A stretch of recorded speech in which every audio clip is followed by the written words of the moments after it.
தமிழ்நாட்டுல எல்லாமே சேஞ்ச் ஆயிடுச்சு. உங்க நகையையும் சேஞ்ச் பண்ணுங்க. உங்க பழைய நகைக்கு கிராமுக்கு 150 ரூபாய் கூடுதலா வாங்கி புது நகை எடுத்துக்கோங்க. அதே கம்மி சேதாரம் தான் உங்க லலிதால மட்டும்தான். நான் என்ன கேட்கிறேன்னா, யார் அந்த அழுத்தத்தை கொடுத்தது? ஒரு கோர்ட்டோட ஆர்டர் வருதுன்னா அந்த கோர்ட் ஆர்டரை ஒப்பீனியன் கேட்கணும் சப் ரிஜிஸ்ட்ரார். இந்த மாதிரி ஏற்கனவே லெட்டர்ஸ் கொடுக்கப்பட்டிருக்கு. அதாவது எல்லா லேண்டையும் அவ்வளவு சீக்கிரத்தில் ரிஜிஸ்டர் பண்ண முடியாது. எதை ரிஜிஸ்டர் பண்ணக்கூடாது, எது கோயிலுக்கு சொந்தமானது, எது அரசுக்கு சொந்தமானதுன்ற ஒரு பதிவேடு இருக்கு. அப்போ இந்த நிலம் அரசுக்கு கோயிலுக்கு சொந்தமான நிலம் என்ற பதிவேட்டில் இருக்கும்போது இதை வெரிஃபை பண்ணணும் அந்த சப் ரிஜிஸ்ட்ரார். ஏற்கனவே இந்த பிரச்சனைகள் இருக்கு, இது பதிவு செய்யப்படல. வெள்ளிக்கிழமைக்கு இருந்த ஆபீசர் அதை வாங்கி வச்சு ஏன் ரெஜிஸ்டர் பண்ணல? திங்கக்கிழமைக்கு நம்ம ஒருவேளை அவர் இன்னோசன்ட் ஆபீசரா இருந்தா திங்கக்கிழமை நான் உட்காரும் போது ஏன் இந்த ரெஜிஸ்ட்ரேஷன் பண்ண சொல்றாங்க? அப்ப அந்த ஆபீஸ்ல அசிஸ்டன்ட் இருப்பாங்க, டெப்டி ரிஜிஸ்ட்ரார் இருப்பாங்க, அவங்க கிட்ட அதை கேட்டு விசாரிச்சிருக்கணும். இது எல்லாம் எதுவுமே செய்யாம இவங்க பதிவு செய்கிறார்கள் என்று சொன்னால் இதுல ஒரு சதி இருக்கு. இது ஒரு பினாமி டிரான்சாக்ஷன் இருக்கு. 15 லட்சம் ரூபாய் ஆன்லைன்ல ரெஜிஸ்ட்ரேஷன் ஸ்டாம்ப் டியூட்டியை பணம் கட்டுறாங்க. இதை பர்ச்சேஸ் பண்ணியிருக்கிறதா சொல்லப்படுகிற இவற்றை பதிவு செய்யப்பட்டதா கிரயம் செய்திருக்கக்கூடியவர்கள் என்று சொல்லப்படுகிற அந்த 2 நபர் இதுவரை யார் என்று போலீஸ் தரப்புல காட்டல. அவங்க 2 பேருக்கும் ஒரு 10 லட்சம் ரூபாய் 15 லட்சம் ரூபாயில மதிப்பீட்டில் ஒரு சொத்தை வாங்குவதற்கான பொருளாதார ரீதியில் பலம் வாய்ந்தவர் இல்லை என்பது எங்களுடைய விசாரணையில் தெரிய வந்திருக்கிறது. அப்படி இருக்கும்போது எப்படி 2 கோடி ரூபாய்க்கு இவங்க பண பரிவர்த்தனை செய்ய முடியும்? இப்போ இந்த வழக்கு, இதே வழக்கு சம்பந்தமா ஒரு தம்பி சோசியல் மீடியாவில் ஒரு போஸ்ட் போடுறார், வினோத் சூர்யாங்கிறவர். அந்த சோசியல் மீடியாவில் போஸ்ட் பண்ணதை உடனடியா கைது பண்றாங்க. நீதிமன்றம் இன்னைக்கு கண்டிச்சிருக்குது. எதுக்கு நீங்க சோசியல் மீடியாவில் டிஃபமேஷன் செக்ஷன்ஸ் போடுறதை விட்டா நீங்க ஏன் பயங்கரவாத கலவரம் மேற்கொள்ற இந்த செக்ஷன்ஸ் எல்லாம் நீங்க போடுறீங்கன்னு கோர்ட் கேட்குது. அப்ப இதுல இருந்து ஃப்ரஸ்ட்ரேஷன், அமைச்சர்கள் இருக்கக்கூடிய பதற்றம், இந்த அரசாங்கத்தில் இருக்கக்கூடிய பதற்றம், இந்த பிரச்சனையில எங்க நாங்க மாட்டிக்க போறோம்னு சொல்லிட்டு யார் பேசினாலும் உடனே வாயை அடைக்கிறதுக்காக இந்த வழக்கு போடுறது, கைது பண்றாங்க. இவ்வளவு முனைப்பு காட்டுகிற தூய்மை ஆட்சி ஏன் டோல் நம்பர் எல்லாம் கொடுத்து கேபினட் மீட்டிங்ல யார் தப்பு செஞ்சாலும் நடவடிக்கை சொல்லக்கூடிய டூப் சீஃப் மினிஸ்டர், நான் டூப் சீஃப் மினிஸ்டர் சொல்லுவேன், ரியல் சீஃப் மினிஸ்டர் இருந்தாருன்னா அவருக்கு எல்லாமே தெரியும். டூப் சீஃப் மினிஸ்டர், இந்த நம்பர்கள்லாம் கொடுக்கக்கூடிய இந்த டூப் சீஃப் மினிஸ்டர் ராத்திரில பாஞ்சி சமூக வலைதளங்கள்ல போஸ்டிங் போட்டவங்க கைது பண்ணக்கூடிய இந்த அரசாங்கம் ஏன் இந்த சப் ரிஜிஸ்ட்ராரை கைது செய்யல? அது மட்டும் இல்ல, இந்த சப் ரிஜிஸ்ட்ரார் என்ன செஞ்சிருக்கணும்?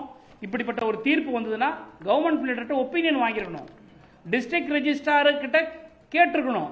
ஏன் டிஸ்ட்ரிக்ட் ரெஜிஸ்ட்ராரை இன்னும் இவங்க அக்யூஸ்டா பிக்ஸ் பண்ணல? இதுக்கு முன்னாடி இருந்த சப் ரிஜிஸ்ட்ரார் ஏன் லீவ்ல போனாரு? அவர் ஏன் இன்னும் இவங்க பிக்ஸ் பண்ணல? இது எல்லாமே ஒரு நரேட்டிவ் செட்டிங் தான். இது எல்லாமே ஒரு சீக்வன்ஸ் இருக்கு. இதுக்கு பின்னாடி மிகப்பெரிய ஒரு டிரான்சாக்ஷன் இருக்கு. இது ரொம்ப காலமா திராவிட முன்னேற்ற கழக ஆட்சியில இந்த இடத்தை பாதுகாக்கப்பட்டது. திமுகனாலே இந்துக்களுக்கு எதிராகவும் கோயிலுடைய வழிபாட்டுகளுக்கு எதிராகவும் ஒரு ப்ரொஜெக்ட் பண்ணிக்கிற இந்த சமூகத்தில் திராவிட மாடல் ஆட்சியில நாங்கள் கோயில் நிலத்தை பாதுகாத்தோம். பழனிக்கு மொட்டை போடுவாங்கன்னு தான் நம்ம எல்லாம் பார்த்தோம். பழனிக்கே மொட்டை போட்ட ஆட்சி விஜய் ஆட்சி. இன்னைக்கு நாட்டு மக்களுடைய முகத்தில் இன்னைக்கு விபூதி அடிச்சிருக்கிறாங்க. நான் கேட்கக்கூடிய கேள்வி எல்லாம், அதிகாரிகளை காப்பாற்றுவதற்கு இந்த அமைச்சர்கள் முன் வாலண்டரியா பேட்டி கொடுக்குறாங்க. அறியாமையின் காரணமாக செஞ்சிட்டோன்னு சொல்ல வேண்டிய அவசியம் என்ன? Everything is in order, register பண்ணலான்னு சொல்ல வேண்டிய அவசியம் என்ன? நீதிமன்றத்தில் வழக்கறிஞர்கள் மாற்றி பேச வேண்டிய அவசியம் என்ன? இதுக்கு பின்னால் யார் இருக்கிறாங்க?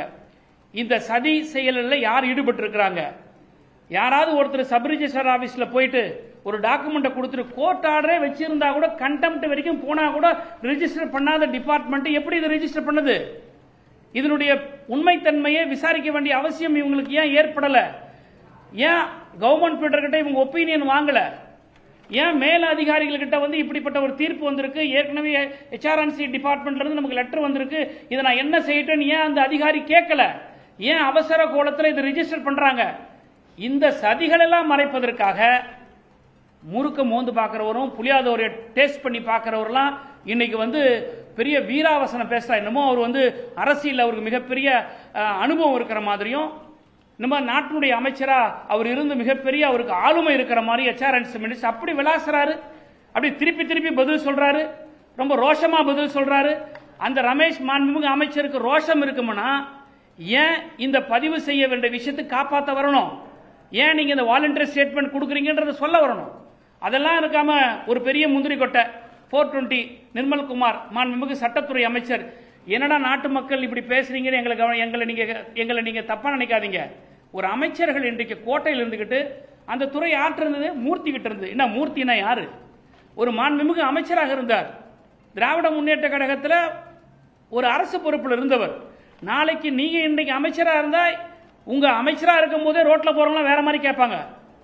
கடந்த ஆட்சியில் அமைச்சராக இருந்த திரு மூர்த்தி இருந்தாருன்னு சொல்லணும். அது யாரு மூர்த்தி? மூர்த்தினா யாரு? என்ன பேச்சு இது? நிர்மல்குமார் சொல்லக்கூடிய கருத்து என்னன்னா, இந்த கேள்விக்கு பதில் சொல்றதுக்கு பயந்துகிட்டு ராத்திரியெல்லாம் ரிஜிஸ்ட்ரேஷன் நடந்ததுன்னு சொல்றாரு. ராத்திரியெல்லாம் ரிஜிஸ்ட்ரேஷன் நடக்குதுன்னா முட்டாள்களுக்கு தான் இது புரியாது. டோக்கன் போட்ட பிறகு யாரெல்லாம் என்னைக்கு டோக்கன் போட்டிருக்காங்களோ அந்த டோக்கன் எல்லாம் அன்னைக்கு ரிஜிஸ்டர் பண்ணிட்டு போகணும்ன்றது அது விதி.